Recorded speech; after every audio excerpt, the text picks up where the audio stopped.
listeners, and welcome to another episode of Extra Extra. It's all about whiskey. I am your host, Jason Johnston-Yellen, and I have the pleasure of introducing my co-host, friend, business partner, as we've learned from listening to him intro One Nation Under Whiskey. Mm-hmm. His name is Joshua Morrissey Hatton. Welcome. I thought it was Joshua Smooth Hatton this week. He's a smooth operator.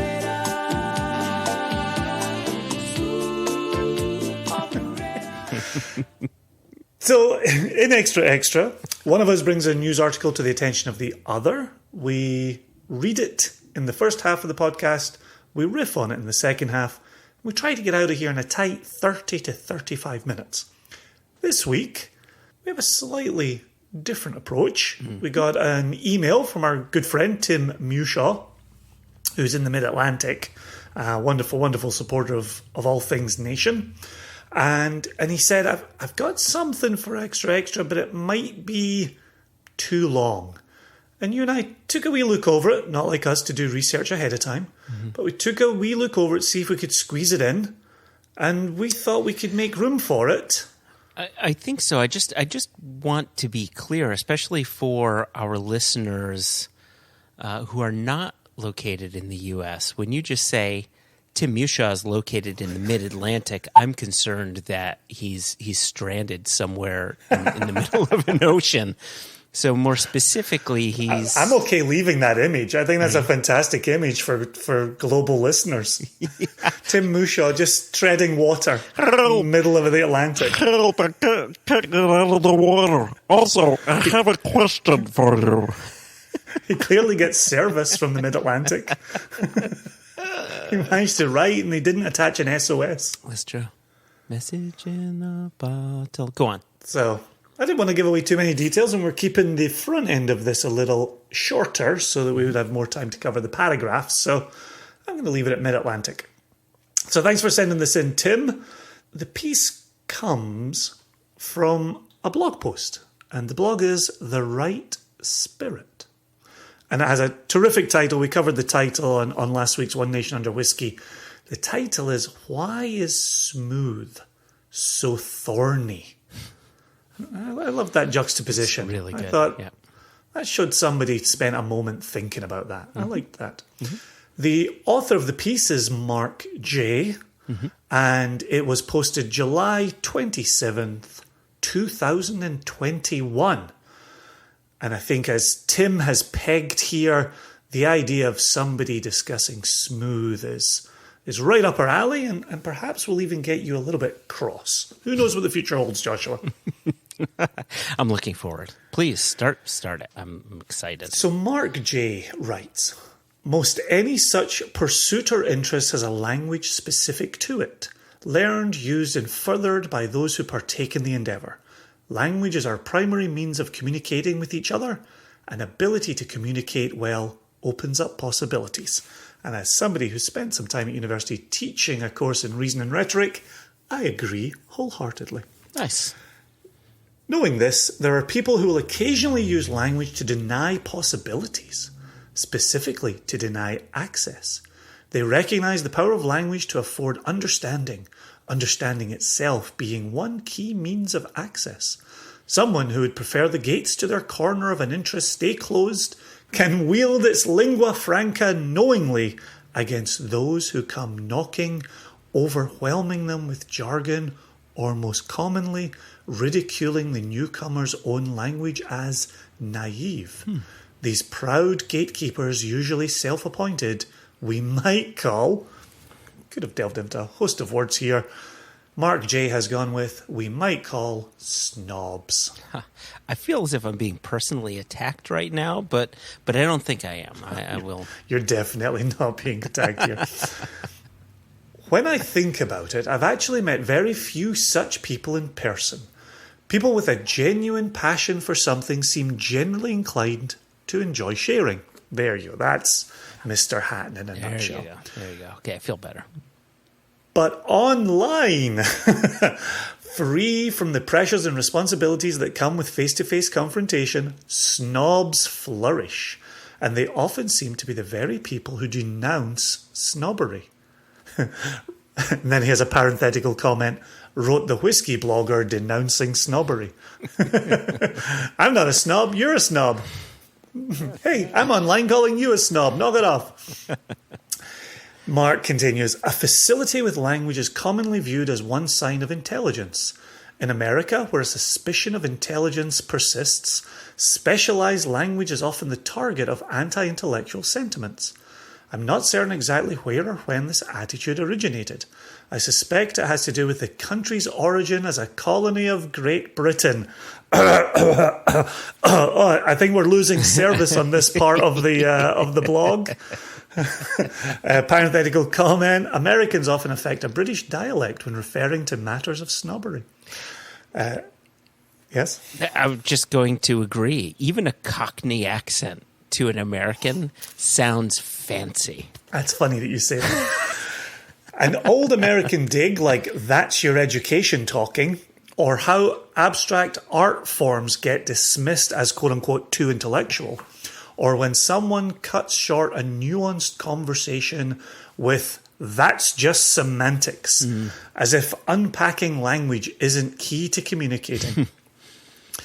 These are all little manifestations of the American distrust of knowledge.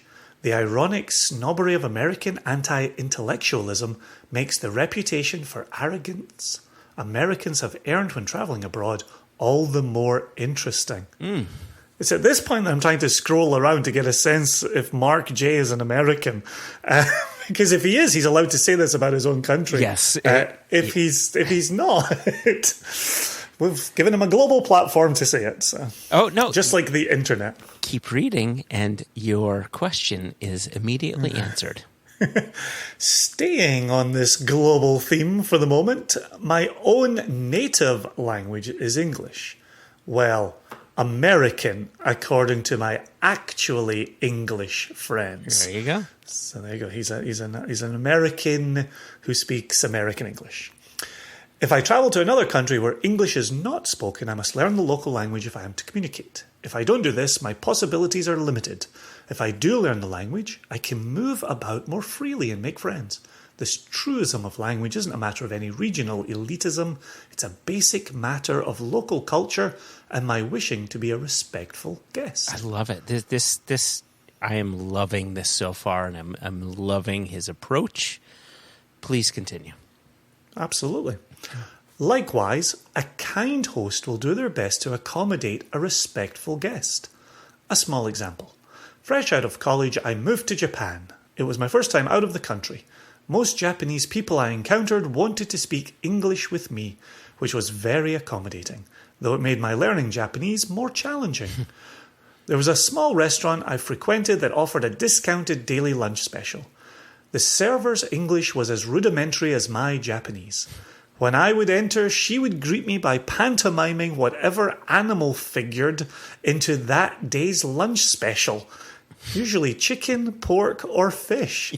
That's awesome. I can imagine how she would pantomime chicken and fish. I'm curious how she pantomimed the pig. Yeah, how do you pantomime a pig?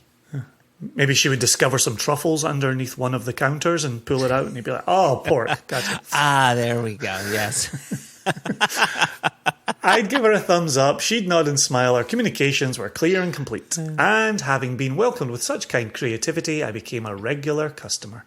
Over time, she taught me the Japanese words for various foods. These casual language lessons, the words themselves, but also the friendly interactions, helped me go about my daily life in Japan with more confidence. This is great. You said a moment ago how much you're enjoying this. To my mind, he is speaking to that whiskey community, right? That really positive whiskey community that you meet in person and everybody's welcoming. I'm curious to see when he pivots this back to the online snobbery. So he says, bringing things back to whiskey, like all these examples, it has its language. At first, one doesn't know that language. In time, one does. No big deal. Right? I think a scene has been set. That's foreboding. Yeah. Okay. I've noticed lately, and remember this was the end of July 2021 when it was posted, I've noticed lately an uptick in whiskey YouTubers either catching themselves wanting to describe whiskey as smooth, but quickly course correcting, or else denouncing the term outright. Oh, now he's coming for you, Joshua. Now we've warmed up. You will afford me time to defend myself, right? In the second half. Okay, good. So he says, or else denouncing the term outright with some degree of smirk as meaningless, then substituting some string of other descriptors in its stead. Why not just say smooth if that's what they mean? The question seems to be, what does smooth mean with regard to whiskey? I've never quite understood why this was a question. The anti-smoothers believe it has no meaning. I've never understood that either. Smooth doesn't seem that complicated a word, and it's certainly not obscure. This is good. Now that it's turned into a personal attack on Joshua, he has my attention. There, and I'm glad I'm the one reading it. I feel like you'd be defending yourself as you were going from sentence to sentence. There are literal words used to describe the aroma or taste of a whiskey: vanilla, caramel, peanut, apple, cola, meaning one tastes those exact things. These words are easy to relate to if one has tasted vanilla, caramel, peanut, apple, and cola, and likely one has, those examples being very common in a wide range of cuisine and cultures. One can get even more scientific about it and learn the molecules that make up common aromas and flavours. For example, vanilla, a common flavour note in whiskey, is more formally known as vanillin, an organic compound with the molecular formula C8H8O3, which, if I remember, is 8 carbon, 8 hydrogen, 3 oxygen molecules. It being a primary component of the vanilla bean plant, we call that particular plant vanilla. But C8H8O3, or vanillin, or vanilla, is also found in oak, the wood used to make whiskey barrels, hence vanilla figuring into the flavour profile of many whiskies. Though very useful to a distiller, the scientific language isn't going to get one very far when sharing whiskey with friends. Say anything like what I wrote above, and either glazed eyes or accusations of whiskey snobbery may soon follow. In most situations, the language used for describing whiskey is much more casual and colloquial, much more broadly accessible, and that's perfectly adequate as well as sociable, which makes me think about you, Joshua Hatton, using the tasting note of Mark Bolan's Blue Velvet Suit. Yes, indeed. Yes. Perfectly acceptable and colloquial. God, everybody knows that one. Oh, you know what? This tastes like Mark Bolan's Blue Velvet Suit. You are so sweet. You are so fine. I want your all and everything. Just to be mine. 'Cause you're my baby. When trying to describe a whiskey, people often use language that is metaphorical and seeks to capture something more complex and less literal about the tasting experience. Like Mark Bolan's Blue Velvet Suit. Yeah, that bang a gong. Get it on.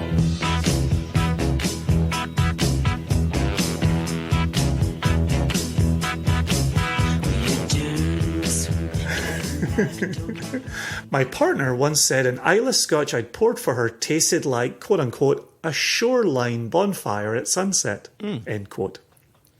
Sounds delicious. It does. I'm confident she has never actually eaten sand at an ocean's edge, nor swallowed fire, and it's not possible to ingest setting rays of sunlight. Her description was a metaphor for a mood, a sensibility, and an array of sensations.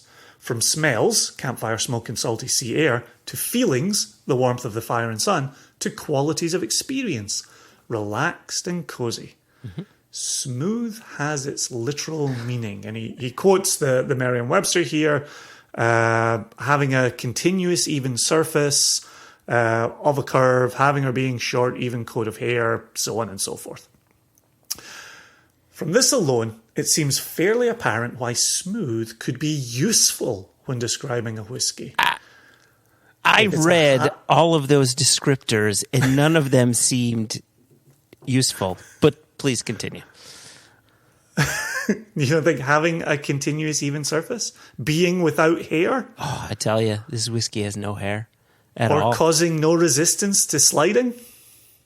Continue your story. I don't want to slag on him, on Mr. Mark J. I think this article is fantastic so far. I just take a bit of umbrage that any of those descriptors regarding the word smooth really has place when describing a whiskey, at least as far as Merriam-Webster's dictionaries, the own entry has anything to do. So let's see how he makes his point then. Yeah, so he goes on to say, if it's a high proof Booker's bourbon, for example, one can anticipate the alcohol will pack a fiery punch, that it will not be, as in definition 2 above, free from difficulties or impediments.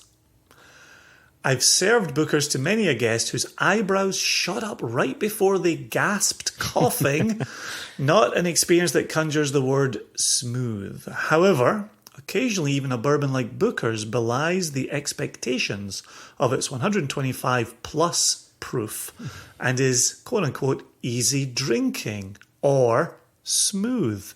Such Booker's batches, I'm looking at you, Dots batch, tend to be highly prized given high-proof bourbons that nevertheless go down easily are difficult to achieve. I can also imagine smooth used in reference to a whiskey with prominent caramel or chocolate flavours, foods that are themselves associated with smooth or creamy textures. Mm-hmm. These whiskies I might call smooth, as opposed to certain high rye bourbons I can think of, which, although they may also have caramel and chocolate notes, can sometimes have a kind of granular, not smooth, feeling to them from the rye spice aspects of their flavour profile. Yeah. Thinking of Merriam-Webster's third definition above, some whiskies show the same notes from the nose through the taste and on into the finish. One might describe this consistency as smooth, given it is even and uninterrupted in flow or flight.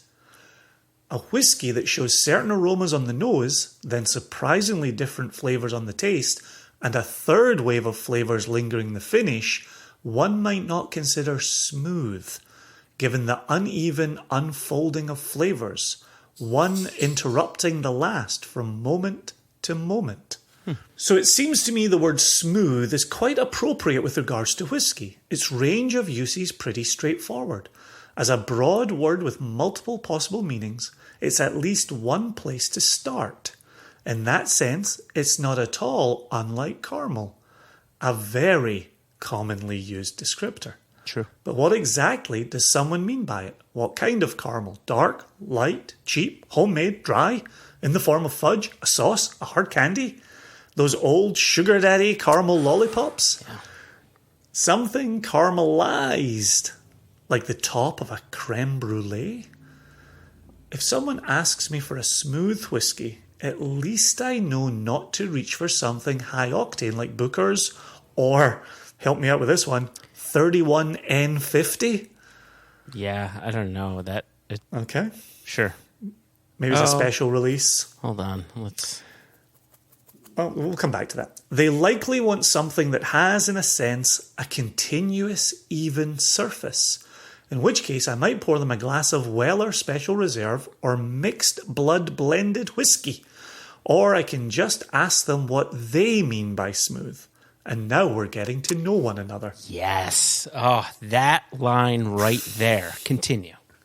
Getting to know you, getting to know all about you. Final paragraph. Mm-hmm. All to say, no need to let the jargon police mess with our whiskey experiences and declare any word off limits. And whiskey is spelled with an E.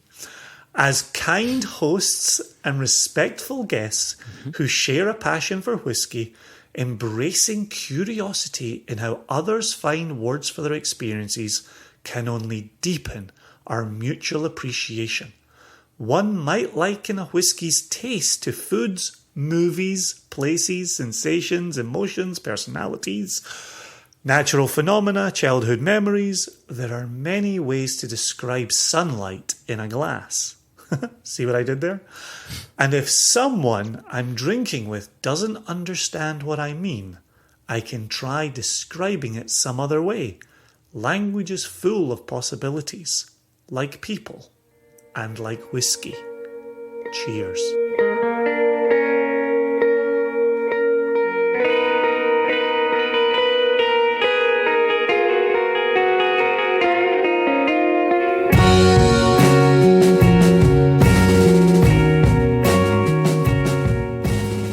A slightly longer read than normal, and so our episode will be a little bit longer than the 30 to 35 minutes, but not by much. Yeah. We're still going to enjoy our little riff here. There's lots to tease out, and some parts that I want to come back to, and some parts you want to come back to.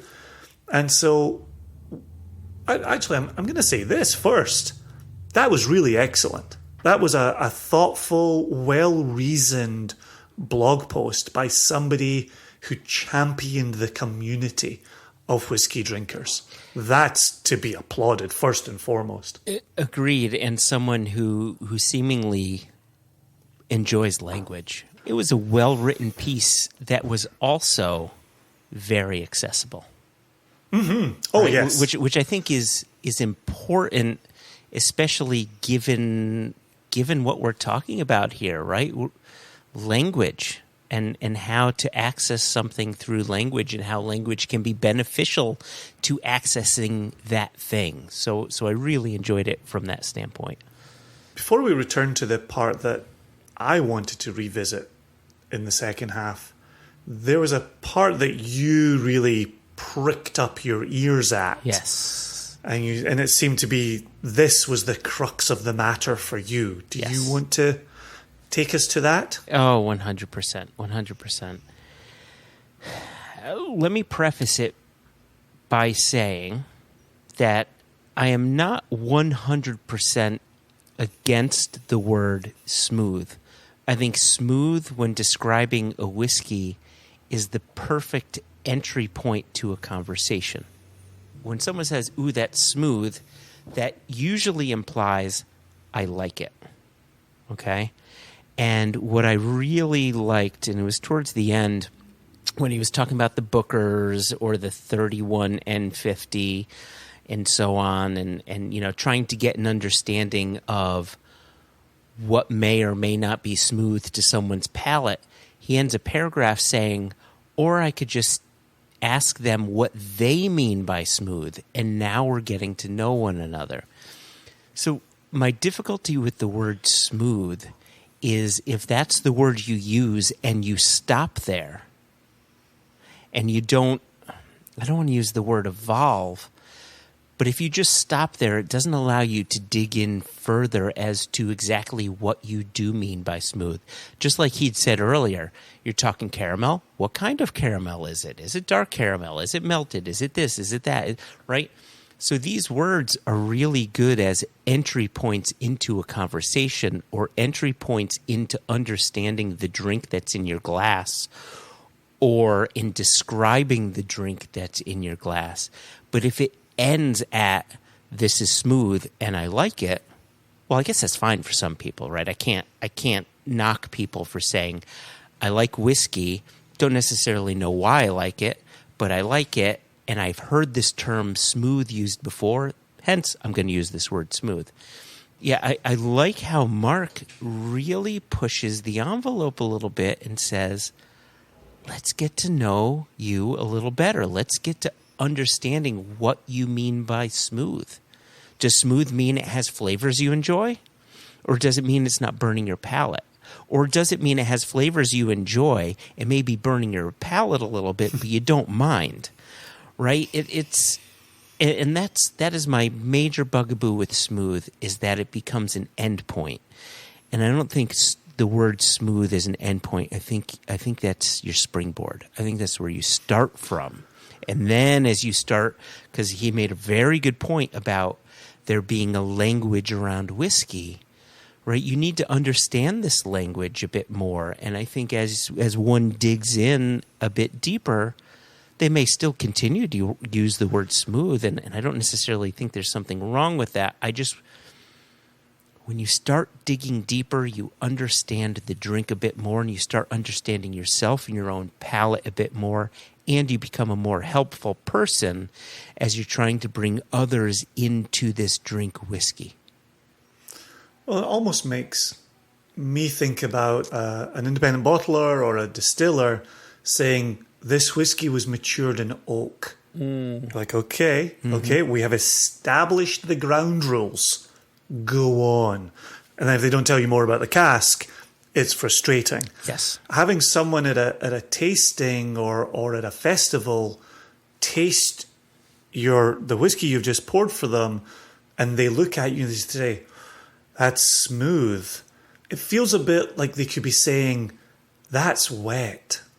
Yeah. Right? Yes, exactly. Right? Yeah. Right. And so I like the fact that we, along with Mark, are interested in relationships, are interested in fuller communication. But whereas Mark might be saying, it's okay if someone says it's smooth, there's a base understanding between us, but let's keep going. And your frustration seems to be if people don't want to keep going, right? You're like, yeah, I get what you're saying there, but is there more? But that's the thing. I don't get what they're saying there, and he's got a good point. It's not a complicated word, but it's used in such a broad brush style that it could mean anything. It could mean a multitude of things. So what I want to hear people, they taste a new whiskey, they say, they smell it, they taste, and I say, "Ooh, that's smooth. That's smooth. I like it." Say, "All right, that you like it. That's awesome. What do you mean by smooth?" Well, it's got a bit of heat to it. The alcohol is kind of high, but it's got these vanilla and caramel flavors that I just really like. Okay, that's great. Now we're having a conversation. If you just say, "Ooh, that's smooth and I like it," like, what do I have? Like, if it's a friend, I still don't have the ammunition to say, "Oh, you liked that one. Why don't you try this one?" Right? All I know is that this person thinks it's smooth. So what do you take of Mark's point then? When if someone says, "Give me something smooth," then do you think to yourself, okay, we have to avoid the high octane? Because in your example there, you're even suggesting maybe the alcohol could be a little higher, but it was carrying the flavors of some smooth things. Do you think high octane is on the table, is not on the table when someone mentions they're looking for something smooth? It depends, right? If high octane is on the table, it depends on who it's from, right? If high octane is possible, I wouldn't necessarily put a George T. Stagg in front of them because it's big and it's hot and there's a lot of alcohol. However, there's enough flavor backing it up that you can kind of get past that, maybe add a bit of water to it. However, we've bottled whiskeys that were 67, 68, 69% alcohol, but because we're texture guys, we make sure that whiskey always has that rich, heavy viscosity that offsets the potential heat and then could be potentially, quote-unquote, smooth. So, unfortunately, there isn't a straight answer. I guess what I would say is, if someone says, "Hey, I want a smooth whiskey," I would likely stay away from the cask strength stuff. But I don't know if I'd go much below 46. Maybe I would do a 43%, so long as that whiskey was non-chill filtered. If it's chill filtered, then all of those beautiful oils that protect your tongue from the alcohol are gone, and it could be 40% alcohol, and no one's going to call it quote-unquote smooth. It'll be hot, and it'll be driving tears down your cheek, right? So it has to have those oils. It makes me think a little bit of the conversation that we had on One Nation Under Whiskey when Balancer Anthony Rivera wrote in to ask us about our use of the word rich. And as we kept articulating that response, we kept putting it in context. And in listening to this conversation around smooth, we seem to keep coming back to the same demand that it gets put in context. And I quite like the idea that you could still hold dear to saying, I don't like it when people use the word smooth, but you could add on to that because it lacks context. Yeah.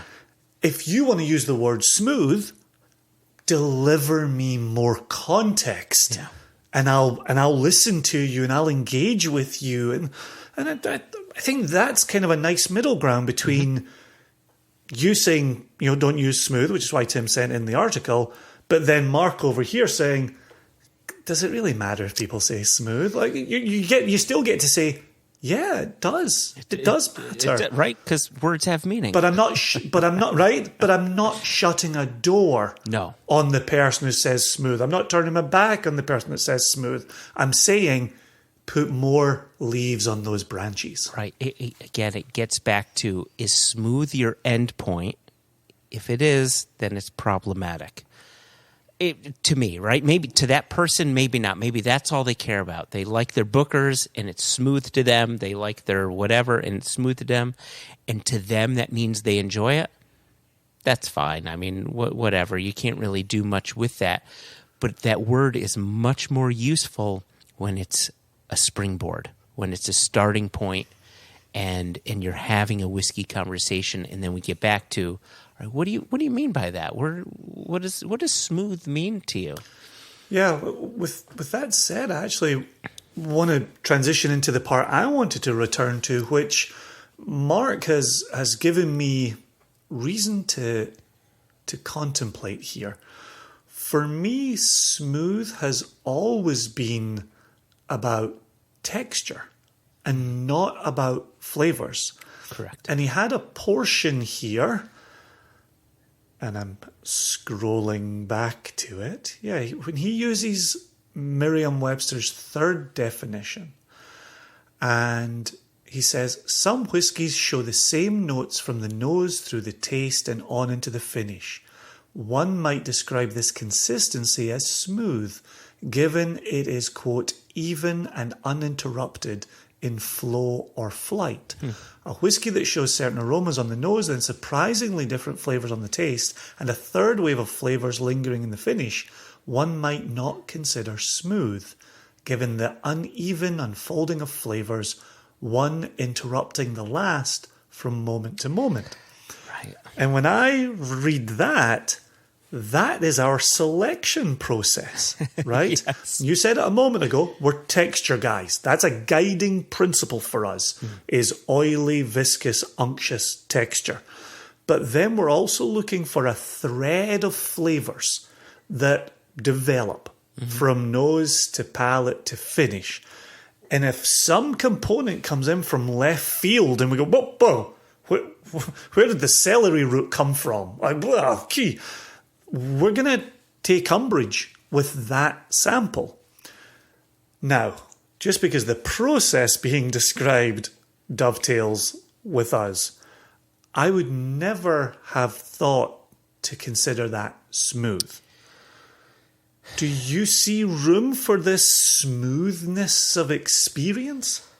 I want to make sure what I'm about to say comes out the right way, because it can come across a bit derogatory, and maybe I just want to make sure the phrasing in and of itself is not pejorative in any way. And what I mean is, my guess is the majority of those that are just pouring a whiskey and drinking it and saying they like it because it's smooth, they're not necessarily looking for that journey of nose to palate to finish to find all of those different flavors, which are most assuredly there in many places. But sometimes a whiskey is just a good whiskey, or sometimes a whiskey is just a bad whiskey. And my guess is those that use the word smooth as an endpoint rather than a springboard are not necessarily going to look for that flow, that evolution, or that transition from nose to palate to finish, and how it evolves, how it changes, and so on. They're just smells like whiskey. It's a bit spicy. There's a sweet vanilla to it. It doesn't burn my mouth. Awesome, right? And there you are. So I don't know that those using the word smooth, calling something smooth, or maybe calling something not smooth, are thinking, you know what? From nose to palate to finish, it's not an even ride. There's not a development of flavors and scents. And I don't think they're going to use the term smooth around that journey. I think they're going to use it around flavors, very specific large flavors, not nuanced, large flavors. And they're going to use it in how does the alcohol hold itself within that drink and on your tongue. So I'm intrigued because all the way through this, we've talked about smooth is the beginning of a conversation. It's maybe time for follow-up questions. You might want to listen to the person using it to see what they mean by it. You and I ran a little experiment before we started recording where we said one to the other, go grab a smooth whiskey for this recording. And I'm curious to see what you poured and then why you poured it, given that Mark has offered up different explanations for smooth and what smooth could mean. I'm curious what guided you in the word smooth with your selection. I love that we did this, first off. So thanks to Tim for drawing it to our attention. Yeah. Thank you, Tim, and thank you for Mark for this article. I've never heard of his blog before, and it's one I'm going to revisit because I think this article in and of itself, if this is any indication as to the quality of his pieces, I'm going to be back for more. There's no doubt about it. Just to reiterate, it's therightspirit.com. The-right-spirit.com. So I picked Glenmorangie La Santa 12-year-old, and it's not the older version. There's the older version that's 46% alcohol. I selected the 43% alcohol one, and not because it's a lower ABV, but because from the standpoint of how is this whiskey holding its alcohol and how do the flavors develop, the 43% alcohol is the superior version, in my opinion, which I thought I'd never say. Oh, okay. So at Glenmorangie, do chill filter, but as Dr. Bill had told us, they do a very light chill filtration. They're really focused on if these people want to put an ice cube in there, is there going to be any luging, right? We want to minimize that cloudy effect, but they're not just stripping it of all of its oils. It's sherry cask matured, it's Oloroso, it's PX, so you have that richness, the heaviness from the oak, and the light, sweet character of the whiskey. I think it's just approachable for those that just want a quote-unquote smooth whiskey and not necessarily think about the flavors going on. However, if you do want to think about the flavors going on, it's an expressive whiskey that's multi-layered as well. Yeah, and I think that's when whiskey is done well, when it's something you can pour in a glass at the end of a day, chuck in an ice cube if that makes you happy, drink it and feel better about the world, or stick it in a copita, go with your right nostril and then your left, slow and steady wins the race. Like I love those whiskies that can be enjoyed in multiple ways. I reached beyond my Compass Box Glasgow blend and picked out Compass Box Artist blend. You really have a wheelhouse, Jason. Well, right, I said this to you before we hit record. It's currently 88 Fahrenheit and 45% humidity here in Virginia today. This is an experience that one can reach for. that is delicate and subtle and easygoing and approachable, but rewarding if you want to stick it in a copita and go carefully with one nostril off to the other. It is 43%. That was a guiding principle for me in looking for smooth attributes. Front of the label, non-chill filtered. Beautiful. Right? The oils are still present. The texture is still there. The fats for the binding of the ethanol still exist. So you can reduce the ABV, but still not get the alcohol prickle. So, and the flavors are just delightful in this blended scotch. Bright, lemony, fresh. Lemon meringue pie comes to mind right away. But easy drinking. And smooth for me communicates a lack of struggle, right?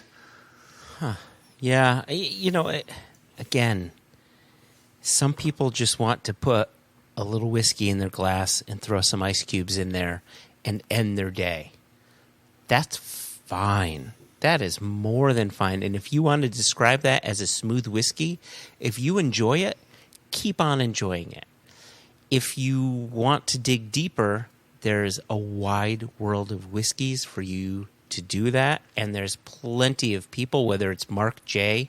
here on The Right Spirit or anyone who can help you dig a bit deeper. But I think it gets back to that chill filtration thing as well. Was it Ollie? I think it was Ollie Chilton who had told us, I can handle caramel coloring. Right? If you want to add some caramel in there to change the color, that's fine. But once you chill filter that whiskey, you're destroying it. You've destroyed the whiskey. You've ripped out the heart and soul. Obviously, I'm paraphrasing him, but I think he's going to shake his head vigorously to what I'm saying here. Is that chill filtration isn't just flavor, but it's experience. It's that textural experience that helps make a smooth whiskey, quote unquote smooth whiskey, enjoyable. Yeah. Ollie will be nodding his head vigorously. In the UK, if you shake your head vigorously, it looks like this. Oh yeah, that's a bad thing. So he'll be nodding. Did I say shake his head? I thought I said nod. Did I say shake? I'm sorry. I meant nod. Yeah. In American, you use shake for the positive. No. I always use nod for positive and shake for negative. I just said the wrong word. All right. Well, there you go. Completely changed your entire meaning. Our episode has run a little longer than the anticipated 30 to 35, but we thought that it might. I love the fact that we had room for our own little experiment on the back of Mark J's piece. And as we said previously, sincere thanks to Tim for bringing this to our attention. This was a lot of fun to sit and unpack a little bit more than we have in the past. If you, dear listener, would like to be like Tim and send something in for us to cover, you can send an email to questions@onenationunderwhiskey.com. There is no E in whiskey, and the word smooth does not appear anywhere in that address. This has been a ton of fun, Joshua. I've thoroughly enjoyed the time covering this. I hope the same is true for our dear listeners. And until the next episode of Extra Extra, I remain Jason. You remain Joshua. That's true. And we're out of here. We're out of here. Cheers. Cheers.